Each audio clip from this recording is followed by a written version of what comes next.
दोस्तों स्वागत है आपका एक नए क्लास में। फोर्थ सेमेस्टर को बहुत सारे बच्चे स्टार्ट करने के लिए कह रहे थे सर ठीक है आज से ही हम लोगों की जो एप्लीकेशन है, क्योंकि सेकंड सेमेस्टर पे लगभग जितना भी कोर्स था केमिस्ट्री का वो हमने लगभग कंप्लीट कर दिया, कुछ चीजें उसमें रह गई हैं वो कर देंगे।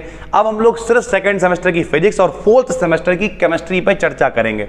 ये जो वीडियो आप देख रहे हैं ये आपको दोनों जगह मिलेगी सर ठीक है। एप्लीकेशन में जब आप कोर्स में एनरोल करेंगे वहां पर भी मिलेगी, प्लस यहां पर भी हम एक प्लेलिस्ट बनाने वाले हैं जिसमें आपको फोर्थ सेमेस्टर हम कंप्लीट पढ़ाने वाले हैं। सर जी फिर दोनों में फर्क क्या होता है? फर्क सिर्फ इतना होता है यहाँ पे कहीं टेलीग्राम पे आप पीडीएफ ढूंढ रहे हो, कहीं कुछ कर रहे हो, कहीं कुछ कर रहे हो, वहां पे चीजें एक जगह मिल जाती हैं बस ठीक है।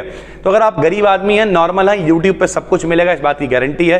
अगर थोड़ा बहुत अफोर्ड कर सकते हो तो आप एप्लीकेशन पे, क्योंकि बीड एकेडमी एक सोसाइटी है मेरे भाई, मदद हम आपकी तभी ज्यादा से ज्यादा कर पाएंगे, वरना हम लोग सिर्फ एक यूट्यूब चैनल बन के रह जाएंगे। ये चीजें होती हैं सर ठीक है। तो अभी हम लोग बात कर रहे हैं ठीक है फोर्थ सेमेस्टर की केमिस्ट्री का। आज हम लोग सिलेबस एनालिसिस करने वाले हैं मेरे भाई। फोर्थ सेमेस्टर की पूरी केमिस्ट्री क्या है देखो, सबसे पहले आप समझ लो ठीक है। हम लोग इधर हमारी तरफ एमजेपीआरयू यूनिवर्सिटी लगती है। अगर आपका सिलेबस मैच कर रहा है तो फिर कोई टेंशन नहीं है, सिलेबस नहीं मैच कर रहा है तो थोड़ी बहुत टेंशन है, लेकिन फिर भी आप कमेंट वगैरह करना तो हम कोशिश करेंगे उसे सॉल्व करने की ठीक है।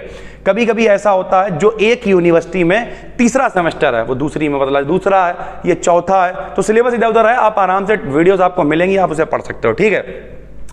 तो ये तो इधर जो चीजें लिखी हुई हैं मेरे भाई ये क्या है? ये तो प्रैक्टिकल जो आपको कराया जाएगा वो लिखा हुआ है ठीक है। इंस्ट्रूमेंटल एनालिसिस जो आप करेंगे काम का अपने सर ये वाला है। ये जो अपना पूरा सेक्शन आपको दिख रहा है ये है अपना फोर्थ सेमेस्टर ठीक है भाई। इसका सिलेबस आपको कहाँ मिलेगा? फिलहाल तो हम इसे टेलीग्राम पे भी डाल देंगे ठीक है। टेलीग्राम पे आप जाके सर्च करना बीड एकेडमी बीएससी, वहां पे आपको मिल जाएगा, कोई टेंशन नहीं है। देखिए सर सबसे पहले है एटॉमिक स्ट्रक्चर ठीक है। अच्छा ये वाला जो आपका फोर्थ सेमेस्टर, हम इसे कठिन नहीं कहेंगे। क्यों नहीं कहेंगे? क्योंकि इसमें आपको स्पेक्ट्रोस्कोपी वाला जो पोर्शन है वो कठिन पड़ेगा, बाकी जान पहचान वाला लगेगा आपको। क्यों लगेगा? सबसे पहला है एटॉमिक स्ट्रक्चर। इसे हिंदी में कहें तो मेरे भाई परमाणु की संरचना है। ये परमाणु की संरचना आपने कहां पढ़ी थी बताओ?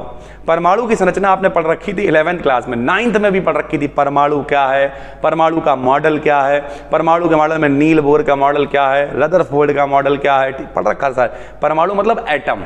एटम जब आपस में मिलते हैं तो क्या बनाते हैं? मॉलिक्यूल बनाते हैं ठीक है। मॉलिक्यूल्स बनते हैं, इस तरीके की चीजें सारी होती हैं, कंपाउंड्स बनते हैं, सारी चीजें चलती हैं ना मेरे भाई। तो इस तरीके की चीजें सारी आपने पढ़, आप बाउ का प्रिंसिपल आपने पढ़ रखा होगा, बाउ का नियम जिसे हम लोग कहते थे, हुंड्स लॉ पढ़ रखा होगा, पाउलीज लॉ पढ़ रखा होगा, श्रोडिंगर से इक्वेशन पढ़ रखी होगी, सब कुछ पढ़ रखा ना मेरे भाई। ये सारा वही है। तो एटॉमिक स्ट्रक्चर बिल्कुल भी कठिन नहीं पढ़ने लगा। उसमें क्या होते थे? ऑर्बिटल होते थे।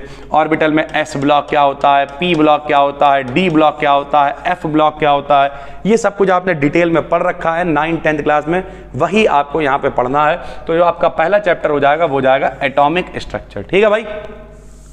दूसरा है क्वांटम मैकेनिक्स ठीक है। इसमें आपको क्वांटम मैकेनिक्स के बारे में पढ़ने को मिलेगा ठीक है। बहुत सारी चीजें आपने पढ़ रखी हैं ठीक है। जैसे अगर हम लोग बात करें, आपने सेकंड सेमेस्टर में भी थोड़ा सा पढ़ रखा था, इसमें आपने पढ़ रखा था ब्लैक बॉडी रेडिएशन पढ़ा था, इस तरीके की चीजें थी सर ठीक है। तो यहाँ पूरा क्वांटम मैकेनिक्स एक यूनिट है जो आपको पढ़ने को मिलेगी। उसके बाद स्टार्ट हो जाएगी मेरे भाई स्पेक्ट्रोस्कोपी ठीक है।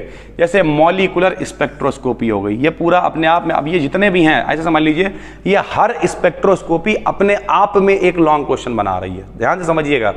जैसे हम कहते हैं यूवी स्पेक्ट्रोस्कोपी, यानी यूवी मतलब अल्ट्रा वायलेट, जिसे आप कहा करते थे परावैंगनी, जो सूर्य से परावैंगनी किरणें आती हैं, किस तरीके से, कौन से स्पेक्ट्रम। स्पेक्ट्रोस्कोपी क्या है भाई?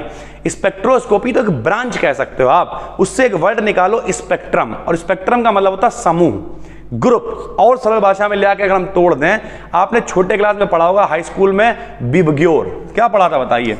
विबग्योर। विबग्योर क्या होता था बताओ भैया? जो रंग निकलते थे प्रिज्म पर, जब हम लोग लाइट डालते थे तो उसमें से 7 रंग निकला करते थे। ये प्रिज्म था, प्रिज्म पे लाइट पड़ती थी, उसमें से 7 रंग निकला करते थे। जो 7 रंग निकलते थे वो कौन से होते थे? विबग्योर हुआ करते थे। वॉयलेट यानी बैगनी, Indigo, blue, green, yellow, orange, red, या हिंदी में बैजानी, हप्पी, नाला कहा करते थे। याद है आपको सर ठीक है। तो ये क्या है? ये पूरा रंगों का समूह है, तो रंगों का स्पेक्ट्रम हो गया। या फिर आपने हाइड्रोजन का स्पेक्ट्रम पढ़ रखा होगा छोटे क्लास में, श्रेणियां होती थी, लाइमन, बामर, पास्चन, ब्रैकेट, फुंड, सारी श्रेणियां आपने पढ़ रखी है ना, सीरीज आपने पढ़ रखी। तो वो पूरी सीरीज क्या है? सीरीज का एक ग्रुप है, कॉम्बिनेशन है, और इस वजह से हम लोग उसे क्या कहेंगे?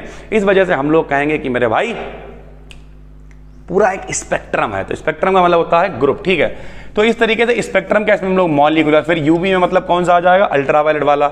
इंफ्रारेड बहुत इंपॉर्टेंट है, IR स्पेक्ट्रोस्कोपी, ये खूब पूछी जाती है सर, ठीक है।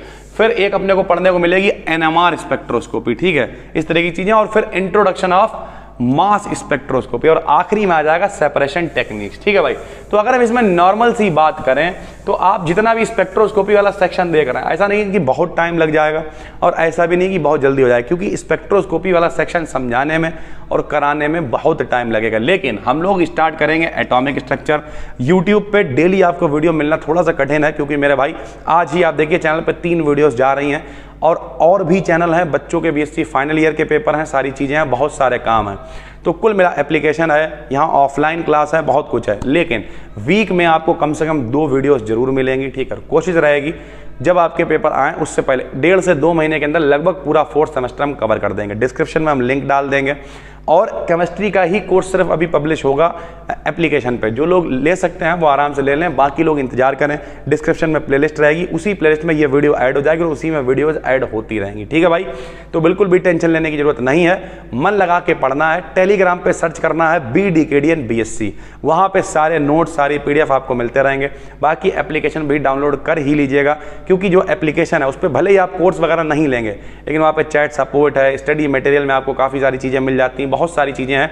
और काफ़ी बढ़िया करके ये ऐप हमने रीलॉन्च करी है, पहले एक बनाई थी फिर हमने उसे बंद कर दिया था क्योंकि उसमें कुछ फीचर्स नहीं थे। तो उम्मीद करते हैं आपको समझ में आ गया होगा। बहुत ही जल्द बच्चे कह रहे थे कि सर बहुत इंतजार करवा दिया, आप तो लेके आ जाइए। तो बहुत ही जल्द क्या मतलब अब 3 से 4 दिन के अंदर आपको एक वीडियो मिल जाया करेगी केमिस्ट्री की। कल हम आपके लिए लेके आएंगे फिजिक्स की कोर्स एनालिसिस, उसमें कौन कौन सी चीजें आपको पढ़नी है। तो अगर हम इसमें मोटा मोटा सम अप करें तो सबसे ज्यादा इंपॉर्टेंट क्या है इसमें, ये पूरा आपको पढ़ना क्या, स्पेक्ट्रोस्कोपी पढ़ना है मेरे भाई। और स्पेक्ट्रोस्कोपी में भी अगर हम इंपॉर्टेंट की बात करें तो एक यूवी हो गया, एक IR हो गया, एक NMR हो गया। ये 3 स्पेक्ट्रोस्कोपी बहुत इंपॉर्टेंट है। इनमें से भी सर जी 2 बता दीजिए, तो लीजिए सर, यूवी वाला अल्ट्रावायलेट और इंफ्रारेड, ये दोनों बहुत इंपॉर्टेंट स्पेक्ट्रोस्कोपी है, पढ़ाएंगे तो बताएंगे।